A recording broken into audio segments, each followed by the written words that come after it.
નમસ્કાર દર્શક મિત્રો, તાપી જિલ્લાની સૌથી વધુ લોકચાહના મેળવતી સમયક્રાંતિ ન્યૂઝ બુલેટિનમાં વિગતવાર સમાચારો નિહાળો। વ્યારા પોલીસે સયાજી સર્કલ નજીકથી નવા વર્ષને લઈ ચેકિંગ હાથ ધરી 14 બુલેટ ઝડપી પાડ્યા।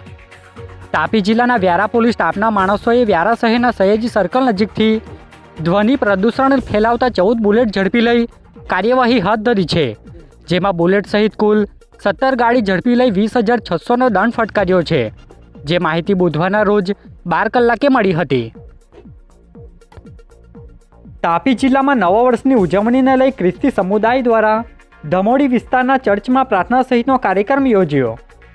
તાપી જિલ્લામાં નવા વર્ષની ઉજવણીને લઈ ખ્રિસ્તી સમુદાયના લોકોમાં અનેરો ઉત્સાહ જોવા મળી રહ્યો છે, જેને લઈ જિલ્લામાં આવેલ અલગ અલગ ચર્ચમાં બુધવારના રોજ 2 વાગ્યા સુધી વિવિધ કાર્યક્રમો યોજાયા હતા, જેમાં નવા વર્ષ 2025ને આવકારી લીધું હતું, તો બીજી તરફ યુવાનો સંગીતના તાલે ઝૂમ્યા હતા, જ્યારે વડીલોએ પણ ચર્ચમાં વિશેષ પ્રાર્થના કરી હતી। તાપી જિલ્લામાં 31મી ડિસેમ્બરને લઈ કરાયેલ કામગીરી અંગે ડીવાયએસપી ઓફિસથી માહિતી અપાઈ। તાપી જિલ્લા પોલીસ વિભાગ દ્વારા 31મી ડિસેમ્બરના રોજ નશાખોરોને ઝડપી પાડવા માટે કાર્યવાહી હાથ ધરાઈ હતી, જે અંગે ડીવાયએસપી પ્રમોદ નરવડે દ્વારા બુધવારના રોજ 3 કલાકે માહિતી અપાઈ હતી। 31 ડિસેમ્બર 2024ના રોજ તાપી જિલ્લા પોલીસ દ્વારા વાહન ચેકિંગની ડ્રાઈવ રાખવામાં આવેલી અને આ જે સ્પેશિયલ ડ્રાઈવ છે એ સ્પેશિયલ ડ્રાઈવ દરમિયાન MV Act 207 મુજબ કુલ 18 વાહનો, MV Act 185 મુજબ જે પીધેલાના કેસો કરવામાં આવે છે એ 41 તથા પ્રોહિબિશનના પીધેલાના કેસો 48 તથા પ્રોહિબિશનના કબજાના કેસો કુલ 17 તાપી જિલ્લા પોલીસ દ્વારા કરવામાં આવેલ છે। જે બુલેટો પકડવામાં આવી છે તે કયા કારણોસર?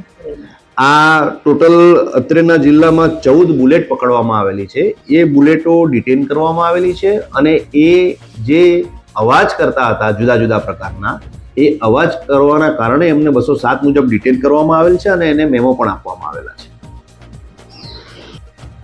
વ્યારા શહેરના કાનપુરા વિસ્તારમાં ડીવાયએસપીની હાજરીમાં રક્તદાન શિબિર યોજાઈ। તાપી જિલ્લાના વ્યારા શહેરના કાનપુરા વિસ્તારમાં સામાજિક કાર્યકર અક્ષય પંચાલ દ્વારા રક્તદાન શિબિરનું આયોજન કરવામાં આવ્યું હતું, જેમાં જિલ્લાના ભાજપ સંગઠનના આગેવાનો સહિત વ્યારા વિભાગના ડીવાયએસપી હાજર રહ્યા હતા। સાથે ડીવાયએસપી દ્વારા પણ રક્તદાન કરવામાં આવ્યું હતું, જે શિબિરમાં 35થી વધુ બોટલો એકત્ર કરવામાં આવી હતી, જે માહિતી બુધવારના રોજ 4 કલાકે મળી હતી। વાલોડ તાલુકાના પેટા તિજોરી અધિકારીની બઢતી સાથે કલેક્ટર કચેરીના હિસાબી અધિકારી તરીકે નિમણૂક કરાઈ। તાપી જિલ્લાના વાલોડ તાલુકાના પેટા તિજોરી અધિકારી તરીકે ફરજ બજાવતા જીતેન્દ્ર ગાવિતની બઢતી સાથે બદલી કરાઈ છે, જેમાં તેઓની કલેક્ટર કચેરીમાં હિસાબી અધિકારી વર્ગ 2ના અધિકારી તરીકે નિમણૂક કરવામાં આવી હોવાની માહિતી બુધવારના રોજ 12 કલાકે મળી હતી। વ્યારા શહેરના સયાજી મેદાન ખાતે અધિક નિવાસી કલેક્ટર સહિતના અધિકારીઓ દ્વારા સ્થળ નિરીક્ષણ કરાયું।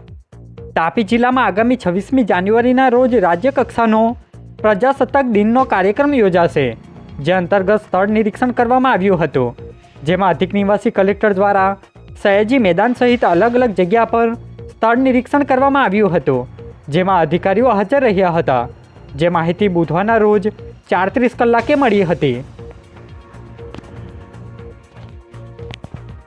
કટાસવાણ ગામે નવી આંગણવાડીનું ખાતમુહૂર્ત કરવામાં આવ્યું। વ્યારા તાલુકાના કટાસવાણ ગામની ગમારી ફળિયામાં આજે ગામના સરપંચ સહિતના આગેવાનોની હાજરીમાં નવી આંગણવાડી કેન્દ્રનું ખાતમુહૂર્ત કરવામાં આવ્યું હતું, જેમાં તલાટી સહિત ગામના લોકો જોડાયા હતા, જે માહિતી સાંજે 4 વાગ્યે પ્રાપ્ત થઈ હતી। વ્યારા તાલુકાના ભોજપુર નજીક ગામની સીમમાં કાર ચાલકે બાઇક સાથે અકસ્માત કરતા પિતા પુત્રીને ઈજાઓ પહોંચી। તાપી જિલ્લાના વ્યારા તાલુકાના ભોજપુર નજીક ગામની સીમમાં બાઇક અને કાર વચ્ચે અકસ્માત સર્જાયો હતો, જેમાં બાઇક પર સવાર નંદુભાઈ ગામિત અને તેમની પુત્રીને ઈજાઓ પહોંચી હતી। બનાવને લઈ પોલીસે ઇનોવા કારના ચાલક નિતેશ ચૌધરી વિરુદ્ધ ગુનો દાખલ કરી કાર્યવાહી હાથ ધરી છે, જે માહિતી બુધવારના રોજ 11:30 કલાકે મળી હતી। સોંગઢ તાલુકાના આંબલીપાડા ગામની સીમમાં મોપેડ ચાલકે બાઇક લઈ ઊભેલા યુવકને અડફેટે લીધો। તાપી જિલ્લાના સોંગઢ તાલુકાના આંબલીપાડા ગામની સીમમાં બાઇક લઈને ઊભેલા સાવન ગામિત નામના યુવકને અજાણ્યા મોપેડ ચાલકે અડફેટે લઈ અકસ્માત કરતા ઈજાઓ પહોંચી હતી.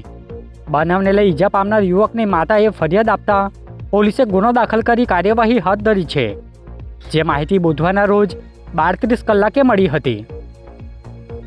આજે બુલેટિનમાં બસ આટલું જ અને સમય ક્રાંતિ ન્યૂઝ ચેનલને લાઇક, શેર, કોમેન્ટ્સ અને સબસ્ક્રાઇબ અવશ્ય કરી લેશો, જેથી કરી તમને તાપી જિલ્લાના સમાચારોનો અપડેટ મળતી રહે અને મને રજા આપશો. આભાર. જય હિન્દ, જય ભારત.